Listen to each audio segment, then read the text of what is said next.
بسم الله الرحمن الرحيم. الحمد لله والصلاة والسلام على رسول الله وعلى آله وصحبه ومن والاه.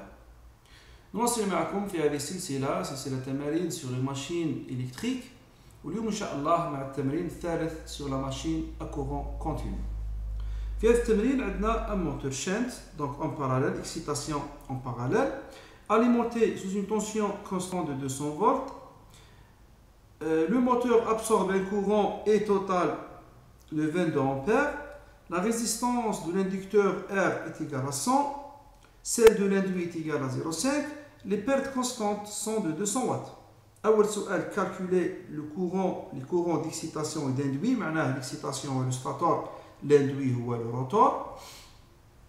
ندير النظارات. Calculer la force électromotrice, donc E. Les pertes par effet Joule dans l'induit, معناه le rotor, معناه le stator, et dans l'induit, معناه le rotor. Calculer كذلك la puissance absorbée, la puissance utile et le rendement global. وآخر سؤال, on veut limiter à 30 ampères l'intensité de l'induit au démarrage. Quelle doit être la valeur de la résistance du rhéostat de démarrage. إذن على بركة الله نبدأ مع السؤال الأول اللي هو le courant d'excitation et d'induit. طبعا إخواني الكرام نذكركم فقط بالشيما تاع excitation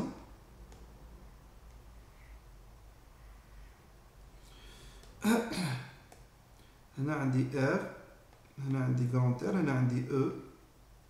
هذا c'est le stator وهذا c'est le rotor.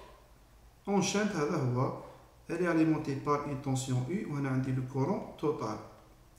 Le courant total إخواني الكرام يتفرع باش نديره بالكحل, يتفرع un petit I هنايا, un grand I هنايا. Donc le courant total إخواني الكرام I يساوي واش يساوي؟ يساوي عفوا le courant total يساوي le grand I plus le petit I.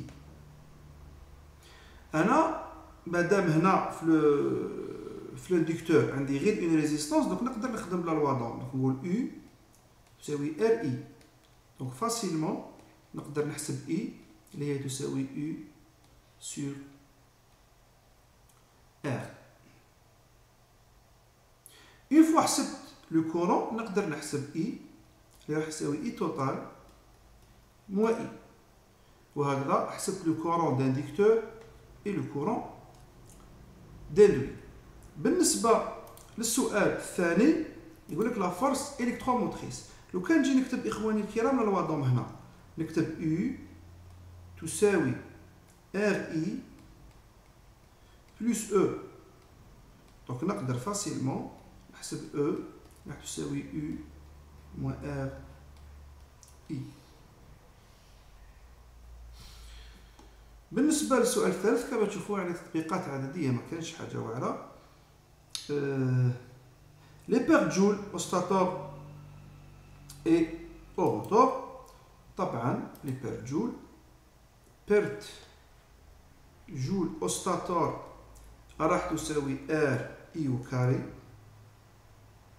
كاع عندي لي دوني هذو, لا ريزيستانس عندي لو كورون حسبته, والبيرت جول au rotor تساوي R I au carré. كلهم يعني راك تلاحظوا باللي مجرد تطبيقات عددية. الآن la puissance absorbée, la puissance utile et le rendement global. بالنسبة لا puissance absorbée إخواني الكرام هي في الحالة العامة la puissance absorbée par l'induit plus la puissance absorbée par l'inducteur. لكن en shunt على بالي باللي هذه تساوي هذه, دونك نقدر نكتبها ديريكتومون U فوا I توتال. هذه خاصة بالشنت وهذه خاصة في كل الحالات تصلح. لا puissance utile إخواني الكرام واش راح تساوي؟ تساوي لا puissance absorbée ناقص لي بيرت جول ستاتور اللي خسرناهم, ناقص لي بيرت جول روتور اللي خسرناهم, ناقص لي بيرت كونستانت اللي عطاوهم لي اللي هما يشملوا لي بيرت فار وكل ما يلزم. une fois عندي la puissance absorbée et la puissance utile, le rendement إخواني الكرام ما هو إلا la puissance utile sur la puissance absorbée. هذا بالنسبة للسؤال تاع le rendement. الآن يقول لك on veut limiter à 30 ampères l'intensité de l'induit au démarrage. شوفوا المو كليك راه au démarrage. شحال لازم تكون لا ريوستا دو ديماراج. اذا هنايا الامر بسيط. هنا الا زدت ريزيستونس الريوستا شنو هي؟ ريزيستونس نزيدها اون سيري. دونك واش تولي يو تساوي ار زائد ار ريوستا دو ديماراج نسميها ار دي فوا لو كورون اي بلس او. au